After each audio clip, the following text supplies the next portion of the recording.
Something. Call it the Indy 500 of mountain bike racing, for this is the fastest downhill course on the circuit. A flat-out contest of raw speed that takes you right to the edge and beyond. But here in Mammoth Lakes, California, they have a better name for this race. It's simply called the Kamikaze.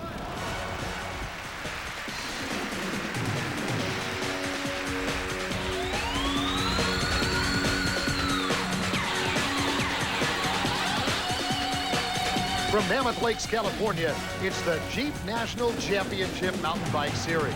Today featuring the GT Downhill and the Reebok Dual Slalom.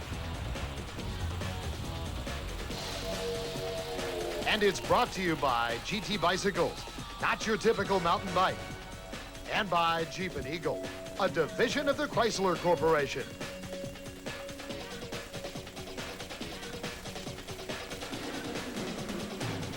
This has got to be the ultimate paradox, for mountain biking is a summer sport, right? But everywhere, the snows of winter still remain. Hello again, everybody. I'm Peter Graves, happy to be with you from Mammoth Mountain in the high Sierras of California to bring you the action of the GT Downhill and the Reebok Dual Slalom. Now, we're almost ready to go to the start of competition, but I've got to tell you that the snow removal here to prepare the course was somewhat of an epic in itself.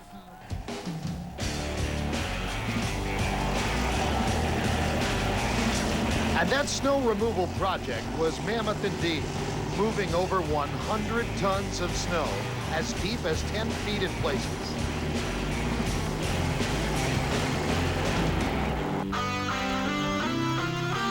We'll be right back with the first qualifying run. Stay with us. David Stanfield, Bob Hadley, and Peter Graves back at Mammoth Lakes, California for the Kamikaze Downhill. This is the fastest course these riders will face all year long, with speeds approaching 60 miles per hour. So naturally, the talk on top of the mountain focused on chain rings and who has the biggest. Actually, I started off with a 60. I'm using 11 tooth in the rear, so I can use a little lower gear. I went to 58, then I'm finishing off this weekend with a 56. I feel at 56 I can get out of turns quicker, and with 11 tooth I can pick up the high speed. I still have a giant chain ring. I've got a 62 on. It works for me. Well, Kim has always wanted big gears. I think, yeah, when you have enough power, it's okay. Or for girls, I think 56 or 58 is enough. I mean, the 54 in a couple sections is maybe not as fast as maybe a 60 maybe or 58, but for my riding style, it works well. And I don't really push big gear, so that's kind of my strategy too, is just to try to sprint out of the turn and get up to speed as quick as possible, because I can't really push those big gears. Like I said before, I have a 56 chainring on, so it's really not that big. I mean, especially compared to like Deaton or someone. I mean, they're running 10 teeth bigger than me. Yeah, I run a really big chainring. I run a 66 with an 11. You know, it's probably bigger than most, but that's what I feel comfortable with. So that's what I've used the last 3 years. As we begin the qualifying runs, we're seeing a new approach to speed here at Mammoth Mountain. Instead of just pedaling like mad, the riders are going into an aerodynamic tuck, much like downhill ski racers. Yeah, aerodynamics plays a pretty big role, and especially this event when we're going in the excess of 50 miles an hour. And, you know, drafting, you know, when you get in an aerodynamic position, sometimes happens to be faster than if you're pedaling your buns off, you know. I mean, that's one reason why I don't have like a 62 chainring on. What it's going to do, it's going to make me stop pedaling and tuck, save my legs for the uphill. Yeah, there's a few places you don't really want to be pedaling. You know, it's faster to tuck, and then there's, you know, places where you need to pedal the whole way. So you got to find those places, and it takes years of experience of racing this course to find all those. You won't want to be tucking through the chicane here like this, you know. You definitely want to have some control and have your fingers near the brakes. Something that it's going to be up to the individual rider, whether he feels he's a stronger pedaler or better tucking. I think I'm going to tuck quite a bit and save my energy for the bottom part of the course. I try to tuck more too, like try to put my face right on the top tube. I don't know. I always feel like I'm going faster when I'm pedaling, but it's hard to say, you know. who's going to win this race, if the guy's going to pedal all the way down or if the guy who's just going to tuck and just get into a real good aerodynamic position. Takes a lot of skill, nerve, and energy to try to hold a tuck for over 5 minutes on this downhill course. Bob Hadley, let's take a look at how this morning's qualifying runs went. Kim Saunier, the Iron Horse rider, set the fastest time. Watching Kim, you can see she's one of those riders who never looks like she's going that fast. But when you check the stopwatch, more often than not, she's the quickest. Indeed, she's so smooth. Kim's time, 5:02.29. Second fastest time was set by the Schwinn rider Elke Broussard, 5:04.36. Now, these were some of our first riders down the mountain. However, some riders prefer a late start. Go last, so it's dramatic build up for the finish, right? So hopefully the fastest guy goes last and upsets everyone, but we'll see if that can happen. Next came American Mickey Douglas, first-year pro, first time on the Kamikaze downhill, former motocross racer. Followed by Anne-Caroline Chachon of France, the junior world champion. Showing great form and speed. Down the Kamikaze downhill. Next up, the men. And Bob, it seems like a very fine line out there between riding the edge and being out of control. Well, some riders will tell you that if you feel in control, you're probably not going fast enough. But remember, the oldest rule in racing is to finish first, you must first finish.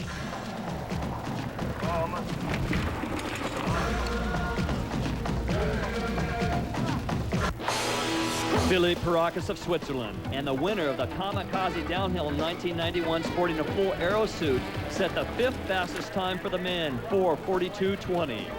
4th fastest was USA's Earthquake Jake Watson.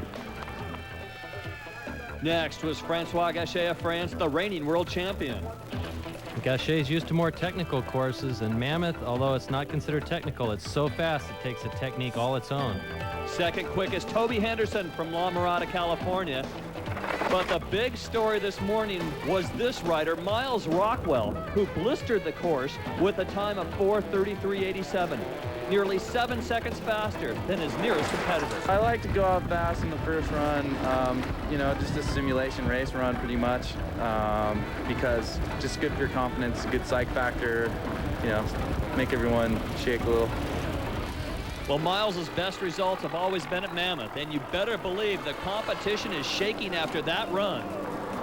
We'll be right back with the finals. Stick around, the Kamikaze downhill. Welcome back to snow-capped Mammoth Mountain, California, as we get set for the women's final runs. Now, the question is, who was going for it in qualifying, and who was sandbagging? Yeah, both Marla and Elke, you've got to watch out for them. They saved a lot for their finish, so. Sure, I saved a lot, yeah. I just went medium speed last time. Took the turns really easy. Yeah, it's not over yet. On course now, Regina Stiefel of Germany. Regina was only 9th in qualifying during this morning's runs. But remember, she was 3rd here last year at Mammoth Mountain. Her strength is in her power, and I would have to suspect that she's saving some for this final run down the Kamikaze. And here comes Regina Stiefel at the finish. She's heading home. Her time now of 5:04.8. That's 10 seconds faster than her qualifying run, and it puts her atop the leaderboard. Now it's Marla Streb, the Marin rider. She was 6th fastest this morning. Up and coming downhiller on the circuit. I saved a bit on the first run. This run, I'm just going to stand up a lot more and try to make my legs just burn. Feel like they're going to fall off. That'll work for me. It's a lot of work. You wouldn't think a 3.5-mile downhill run would seem that taxing, but these riders are hammering all the way, not to mention hanging on for dear life. Marla Streb headed for the finish line. Her time, 5:07.28. That puts her in 2nd place. Back up top. And Caroline Chachon in the starting gate. She's off to a big start, and she hit that jump and just keeps cranking over it. She's headed for the big sweeper. You can see she's hanging out real smooth. Put her foot out a little bit for stability. A little bobble there, but it doesn't look like it cost her that much. She's right on the edge, and she's up off the saddle, just pushing it to the limits. Well, here she comes. The time to beat, 5:04.08. And she does it, 5:02.61, the fastest so far. And look at this, Mickey Douglas with a flat rear tire. She's not the only one with problems. Giovanna Bonazzi, also a flat. The last 2 years she made podium finish, a big disappointment for her. Flatting is a downhiller's biggest nemesis. At these speeds, what happens is the rider hits a rock, the tube gets pinched, and that's all she wrote. A tough break for Douglas and Bonazzi. Elke Broussard, the second fastest qualifier now on course. She was 3 seconds slower than Kim Saunier this morning, so she needs to pick up the pace on this run. Yeah, I just try to stay focused, have a clean run, hit all my lines, and pedal about 80%. And then in the final, I just cut loose and give it all I have. So I'm going about as fast as I can through all the turns. I'm not going to push it any faster there, because that's where I'm more than likely going to take a spell. I'm just going to put it all out on the pedaling. Any of the flat sections that are just flat out. Flat out and headed for the finish, Elke Broussard. 5:02.61 the time to beat. 5:02.46. She does it by 15/100ths of a second. One rider left, Kim Saunier, and she knows exactly what she has to do. Kim Saunier out of the blocks. She's a strong rider, very fit, very consistent. She makes very few mistakes. She's also a former motocross racer, and I think that helps her at these high speeds here at Mammoth. Here she comes through the speed traps at 54 miles per hour. Elke Broussard has the time to beat, 5:02.46. Looking at her technique now, hard on the brakes for this last corner, and she heads for the finish line. Can she do it? Here comes Kim Saunier again, the time to beat, 5:02.46. Saunier with a 4:59.59. She breaks the 5-minute barrier. Kim Saunier, riding for Team Iron Horse, takes the win. So on top of the podium and increasing her GT downhill points lead, Kim Saunier of Flagstaff, Arizona. Broussard second, Chachon third. Coming up next, the men's final. So be prepared to eat some dust when we get back. This is the 10th anniversary of the Kamikaze downhill here at Mammoth. And over those 10 years, we've seen some big changes in mountain bikes. Two riders who've competed in nearly every Kamikaze are Jimmy Deaton, who has won 5 times, and the legendary John Tomac. Well, I think the biggest changes are with our equipment. We can go a lot more faster now with our full suspension bikes. Bigger chain rings, suspension, and you know, the course is just much faster. You know, because you can go that much faster with the suspension and the big chain ring. 10 years ago, we didn't have any suspension at all, and all those bumps would rattle you. You'd hit so many bumps, and they'd rattle you so bad you couldn't even see the course. Your eyeballs would start vibrating too fast. Well, now I have some hard plastic cups and the shins and the knees, and then I have the Denny's upper body has the hard cups in the forearm and the elbow, also on the shoulders, and then it has a spine protector, hard plastic in the back. And then you wear a full skin suit for aerodynamics. And aerodynamics is real important when you get up, you know, 40, 50, 60 miles an hour. We're using goggles now, we just didn't use when we first started, and a full face helmet. It has a, you know, the face protector on it, and we didn't really have anything at that time either, so it's advanced quite a bit. GT rider Scott Sharples on course now. Scott's from Australia, one of the many new mountain bike sensations from Oz, and competing in his very first Kamikaze. Yeah, it's exciting. When I first rode the course, I thought, oh, it's a little bit boring, but as you get used to that speed dimension, you go a little bit faster and faster and faster. The course changes so dramatically, things become closer, and you're on the edge the entire time. Even when you're going in a straight line, you're on the edge. Scott Sharples riding that edge right now, leg out through the final turn, and headed for the finish. Here he comes, Scott Sharples from Australia. His time, a 4:38.58, the fastest so far. Now comes Jimmy Deaton. Jimmy D's won this race a record 5 times, and he just loves these wide open courses. As you can see, he's real smooth on the high speed stuff. No wasted motion, very, very little sliding. Puts his foot out for stability, gets a little loose there, but he holds it in tight. Everything's focused on carrying as much speed through these corners as he possibly can. On the radar gun, 56 miles per hour, and this looks like a very good run for Deaton. The time he needs to beat, 4:38.58. Deaton's time, 4:37.27, and we have a new leader. Philippe Parakis now looking to better that time. Notice Philippe is wearing a full plastic skin suit and an aerodynamic helmet. He developed that helmet last winter on a downhill mountain bike race run on ice, where he hit 90 miles an hour. And Philippe is a little sideways in this corner. Oh, and there's a little bobble right there that'll really cost him. Let's see how much it will cost him. Now he's going to have to tuck for the finish line. Here he comes. And a time of 4:39.80, and that puts him in 4th position. Jake Watson, our next rider. And Jake's one of those big riders. He's got a lot of weight, and that helps him in the Kamikaze. But as you can see here, that can also hurt him. He's got a flat tire. His rear wheel's wobbling all the way to the finish. He's choosing to just leg it out and keep going. Earthquake Jake's time well off the pace. Up over the top, it's Francois Gachet of France. Gachet, a former trials rider, interestingly enough, he's defending world champion in the downhill, and he is very fast on every type of course. High speed, tight, technical, it doesn't seem to matter. He's smooth, and he makes very few mistakes. Well, like flat track motorcycle riders, these guys are sliding their rear wheel out when they go through a turn sometimes. Well, that's a technique that comes in real handy on these high-speed courses like Mammoth. Jimmy Deaton has the time to beat, 4:37.27. Let's see if Gachet can do it. 4:37.08. We have a new leader with just 2 riders left. Toby Henderson, the 2nd fastest qualifier on course. Toby's 33 years old. That might seem old by downhill standards, but he's enjoying one of his best seasons ever. And you can see he's doing that same technique, sliding the back wheel out and keeping his speed under control. You also notice Toby's not wearing a long sleeve jersey, so maybe he's going for a little more aerodynamic advantage. Toby Henderson, a time of 4:40.26, which matches his qualifying run, but not good enough here. A 5th place in the finals. Now it comes down to one rider. It's Miles Rockwell, our last rider on the Kamikaze downhill. Miles is a classic Kamikaze rider, big, strong, totally fearless. He's in good condition for Mammoth, and he's really using that aero tuck position to keep the speed up. Look at how aggressive he attacks that course in that corner. Same technique, but he's wide in that corner, but he's hanging on. He's not losing a lot of speed, and he's really aggressively on the pedals and out of the corner as fast as he can go. Through the speed trap, 57 miles per hour.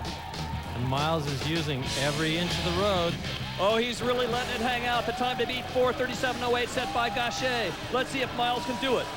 A 4:33.27, Miles Rockwell, winner of the 1995 Kamikaze Downhill. I didn't know I won or anything until I got to the bottom here, and I was expecting to hear, last time, that's what I wanted to hear, and that's what I heard, so it was a good day. A good day indeed for the 22-year-old Miles Rockwell. Mammoth is his course as he pops the cork on his victory champagne. Francois Gachet a 2nd and Jimmy Deaton 3rd. Coming up next, highlights of the Reebok Dual Slalom. Stay with us. Struggling to get the champagne bottle.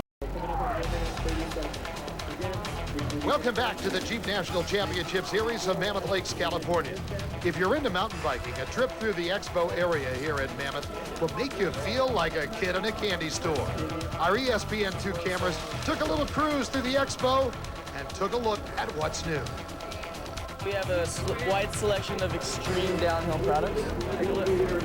What we've done is we've taken what is normally just a polycarbonate shell, done it in 3 layers of fiberglass, included an actually formed-in jaw protecting coral face piece to it, so that when these guys are hurtling down at 50 miles an hour, if they take a dive, it's not going to cost them a whole round of dental work. It's our high-pertension chain tension system. It's 6061 T6 aluminum, all kinds of colors, made in the USA, stainless steel springs. Over half the downhillers at the World Championships last year. You peel off the back of the patch. Don't touch the sticky side. You stick it on the tube, press it down, your tire's fixed. It's a polyurethane ring, and so when you hit things, you hit this absorbs the energy. It takes 480 pounds to push this down to the rim, stops you from hitting the rim, and pinch flatting stops you from damaging your rim and dinging your rim. Keeps you from being flat tires. If you had a puncture like this, here, you want to pull that out? There you go. Tire spins, and it's sealed. What you have here, you have a 1941 Schwinn Phantom pre-war era bike, utilizing a little bit of old school technology and new school technology. You got the suspension forks, but we've altered the drivetrain. We got top line cranks, titanium bottom bracket. We also have 20-inch mountain bikes for kids with rich parents. I sure wish I had some rich parents. Take me up to Mammoth, buy me a new mountain bike in the morning, ski in the afternoon, or vice versa. There's plenty of snow, and it took a major job of snow removal to clear the course for the dual slalom, but they did it. And now with some help from the snowmobiles to transport the riders to the top, we're just about set to get underway. We're going to pick up the action with the women's consolation race for third place. Lee Donovan on the left, Elodie Brown on the right, and Lee Donovan gets off to a good start. And they're rolling through the corners, and it looks like Elodie has a little bit of a problem there, and it looks like Lee Donovan's just going to coast to the finish all by herself. So Lee Donovan takes third here at Mammoth in the dual slalom. Back up top, women's final. Mickey Douglas on the left, Kim Saunier on the right, carrying over a .294 second advantage from their first run. And Kim was our Kamikaze winner. She's looking to make it a clean sweep. All she needs is a good run. Here comes Mickey Douglas with a slim lead over Kim Saunier. But will it be enough? Saunier closing in on the bottom section. Mickey Douglas takes it, but Kim's advantage from the first run gives her the overall win. She is thrilled. A big weekend for Kim Saunier, winning the Kamikaze and now the dual slalom. Saunier, Douglas, Donovan, and Brown, the top four. Now it's time for the men's consolation. Takashi Tsukamoto on the left, Brian Lopes on the right with a .8 second carryover advantage. Lopes, the season points leader, super smooth. He starts to open it up on Tsukamoto. And Tsukamoto goes down. That gives Lopes an easy third place. Brian Lopes' third place finish. On to the finals we go. It's going to be Kurt Voorhees on the left, Joe Lawwell on the right with a .528 second advantage. That half second for Lawwell means he just has to stay even with Voorhees. Looks like on this upper part of the course, the red course is a little bit faster. Down at the bottom here, though, Lawwell on the blue looks like he's pulling a little ahead. It's going to be tight, though, and it looks like Forrest is off course, and he's coasting across the line. In fact, he ran right over a gate. Let's take a look at the results. The dual slalom, Joe Lawwell, her first major win, coming in second, Kurt Voorhees, Brian Lopes, and Takashi Tsukamoto coming in fourth place. Well, that wraps up the action here at Mammoth Lakes, California. For Bob Hadley and Peter Graves, this is David Stanfield saying so long for now.